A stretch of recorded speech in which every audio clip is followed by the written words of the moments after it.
Ayan, good morning po sa ating lahat. Welcome to my back to channel. Ngayon po ay tuturo po natin kung paano po ayusin po yung isang rice cooker na ito ay biglang huminto.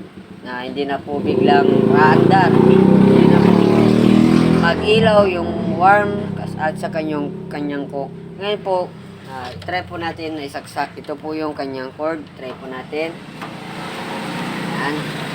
Kung mapapansin nyo po ay wala po siyang ilaw, hindi na po siya umaandar. Ngayon po, kung ganyan po na biglang huminto po yung ating rice cooker, na hindi natin alam kadahilanan, ganito lang po, buksan po natin yung sa likod, ito, yan, tanggalin lang po natin yung kanyang tornilyo sa likod. Ito pong ituturo natin ay napaka-basic lang po na gawin. Alam ko po na kahit kayo po ay nasa bahay lang, kayang-kaya nyo gawin po to. Yan.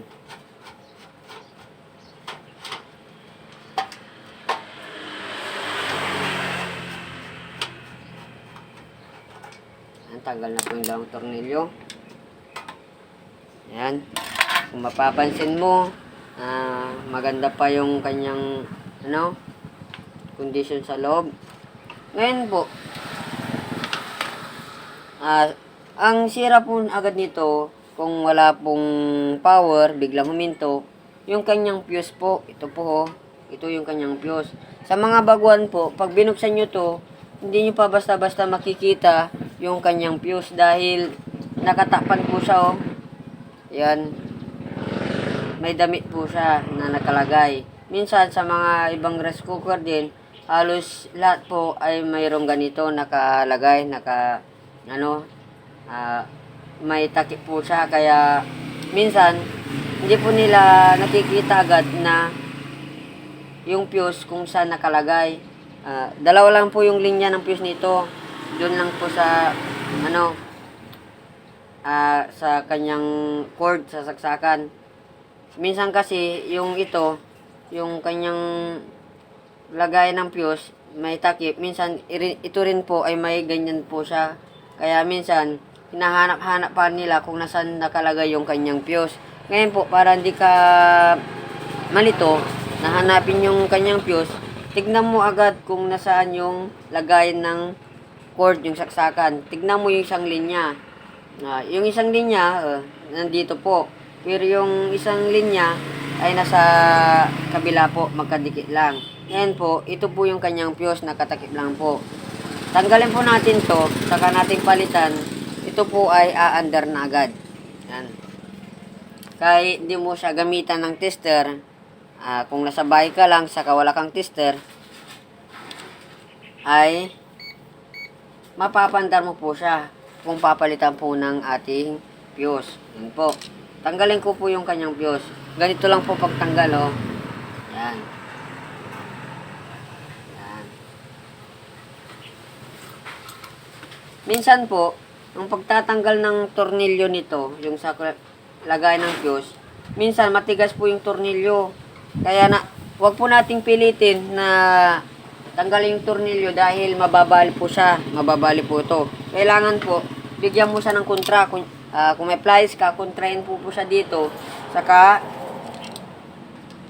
tanggalin mo yung tornilyo para hindi po to hindi to mababasag.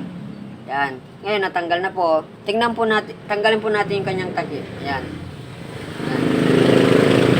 Yan kung mapapansin mo, yung kanyang fuse ay wala na, basag na Basag na siya talaga Sira na siya talaga. Basag na. Yan.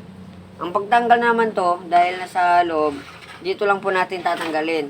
Yung kanyang tornilyo na dalawa sa labas, tatanggalin mo lang yan. Yan. Yan lang po.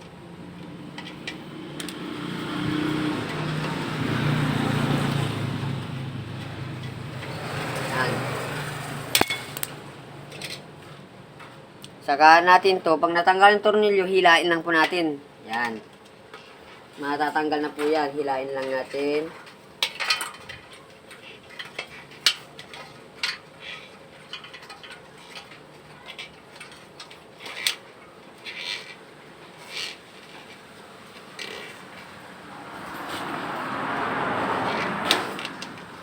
lang. Medyo ano siya, matigas.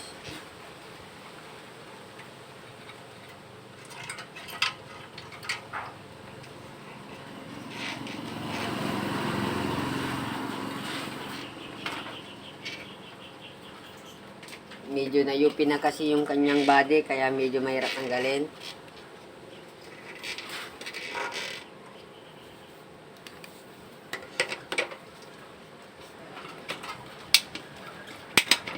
Yan. Dahil maiksi yung isang kanyang cord, yung isa linya ng isang saksakan natin, tanggalin muna natin dito. Yan.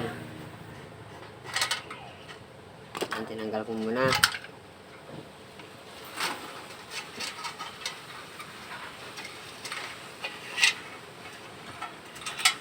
Yan, natanggal na oh.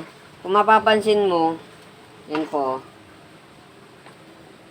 Nakalagay po sa lagayan ng cord, ayun oh, lagayan po. Yan. Ayun rin po, ayun oh, ngayon ko rin po siya napansin. Ngayon ko lang napansin na sunog pala sa loob oh, nasusunog din pala sa loob oh. Yan. Hindi ko na siya nakita na kanina na may sunog pala din to.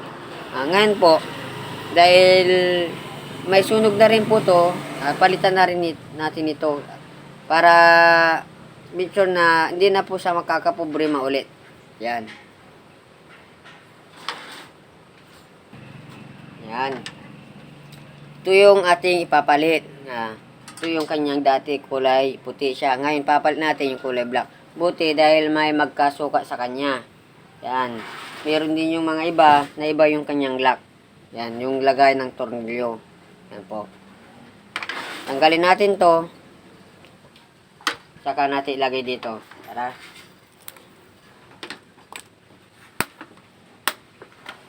Yan. Saka lagi po nating tatandaan kung ano po yung ating tinanggal sa isang appliances, gano'n rin po ang ating ipapalit. Po. Okay lang po na ito maliit siya, maliit yung fuse nito, ito malaki, ayos lang po yon. Ang importante po, magkasim lang po yung kanyang reading. Yan po.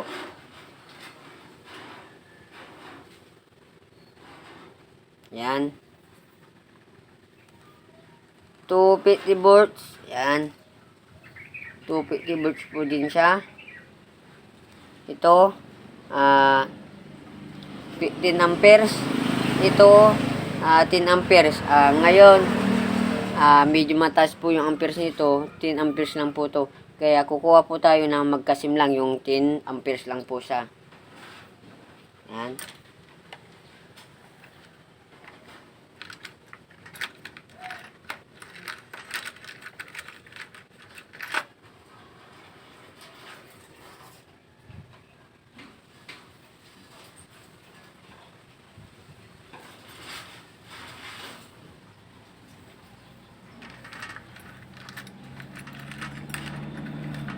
Yan, hanap tayo yung ano sa kanya, magkasim. Mas mataas to.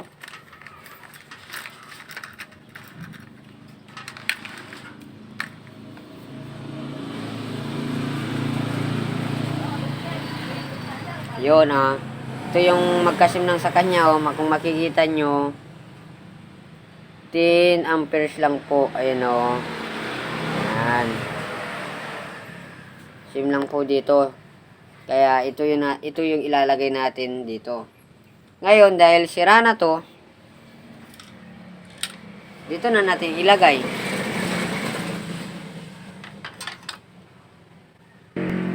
Yan. Testirin mo natin yung ating papalit na fuse niya. Ito yung kanyang fuse. Tara natin. Ayun meron. Yung kanyang dati. Ayun nawawala siya gagalaw-galaw mo, mawawala siya dahil nasisira na. Ayan o. Oh. Oh. Wala na. Dead na. Kaya ito po yung ating papalitan. Kahit wala po kayong tester dyan sa inyong bahay at ganito rin pong nangyari sa inyong rice cooker, wala naman pong mawawala kung subukan nyo pong ayusin at papalitan nito. Yan, tanggalin natin yung isa. Ito. Yan. Ito, kaya hindi na dahil sira naman to. Yan, ito yung ipapalit natin.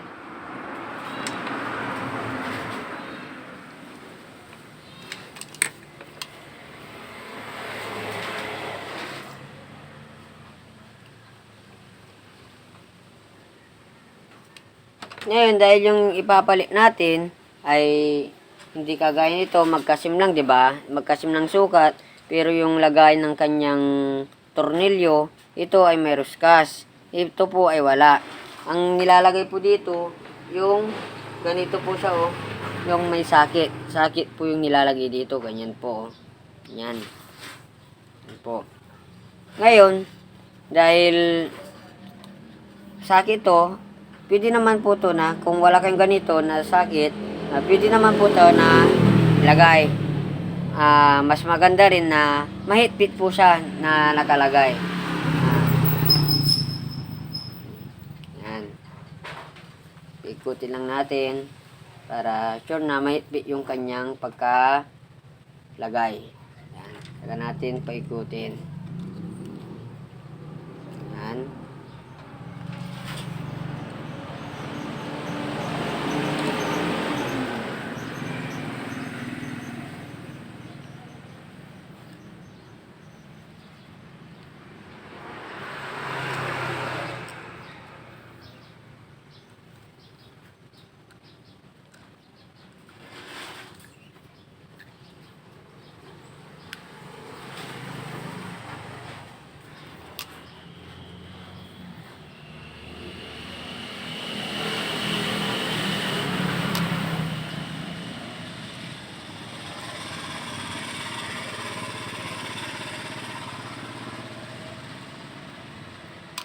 Yan. Yan, higpit yung lagay. Ngayon, dahil nailagay na natin, lagay muna natin to. Ang ganyan, yung kanyang takip.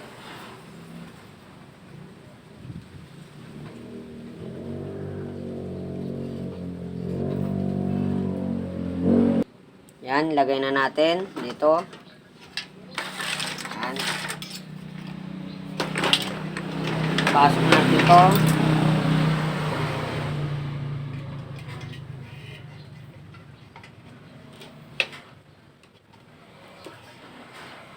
Yan, oh. Saka natin balik yung kanyang lock, yung pangruskas niya para maitornilyo natin yan. Yan, ganyan lang po magbalik.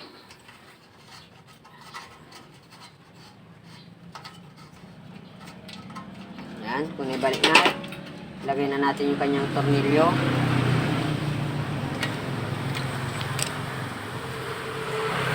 Yan. Ganito lang po kasimple mag-ayos ng isang rice cooker na ito ay biglang huminto. Yan.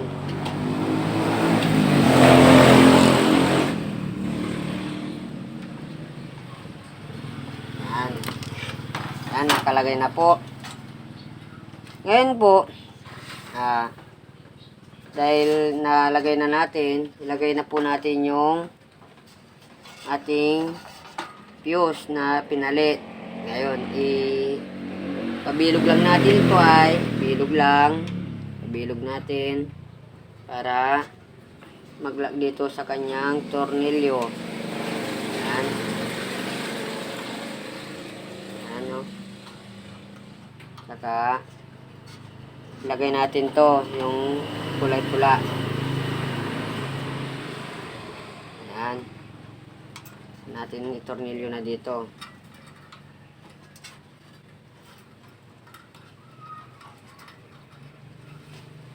Yan, tornilyo natin.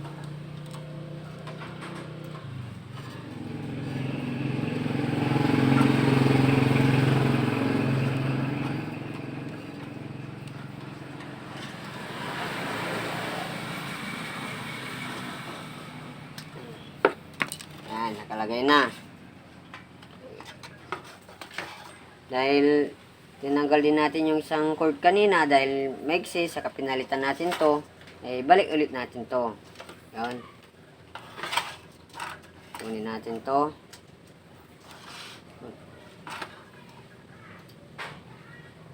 Balik natin, tornilyo natin.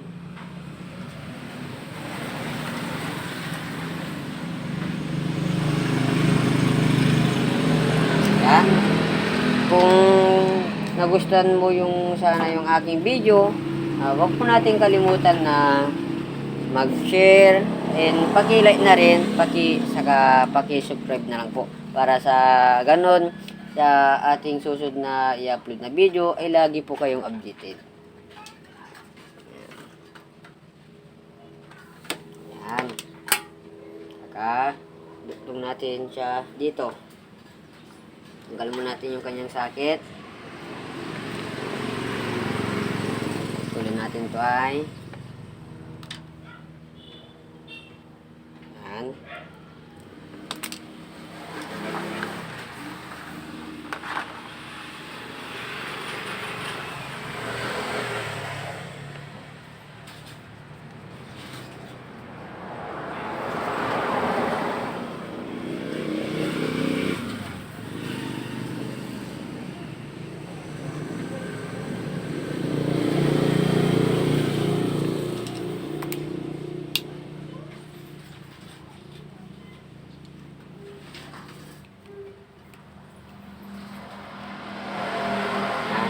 Dinuktungan ko po siya ng sakit niya dahil yung pinalit natin ay wala po siyang ruskas. Ito po ay sinusuksok lang po siya kaya dinuktungan ko po siya. Yan o. Yan. Lagay na natin. Yan. Tapos na nating inayos. Tara po, itry po natin kung aandar na po siya. Yan. Kunin natin yung kanyang cord. Ito po yung kanyang cord. I-try po natin. Yan, try na natin. Tapak na natin dito. At subukan natin kung aandar na po siya. Yun. Yan po, kung mapapansin nyo po ay nag-ilaw na po siya. Ayan o, nag-ilaw na po. Yan. Ibig sabihin po yan ay okay na po yung ating rice cooker. Yan, punutin natin. Saksak natin ulit. Yun, nag-ilaw na po siya. Ganun lang po kadali na mag-ayos ng isang rice cooker. Sana po ay may natutunan po kayong kunting kaalaman kung paano mag-ayos ng rice cooker. Muli, maraming salamat po ulit sa inyong time sa panunod ng aking munting video. Sa ulitin.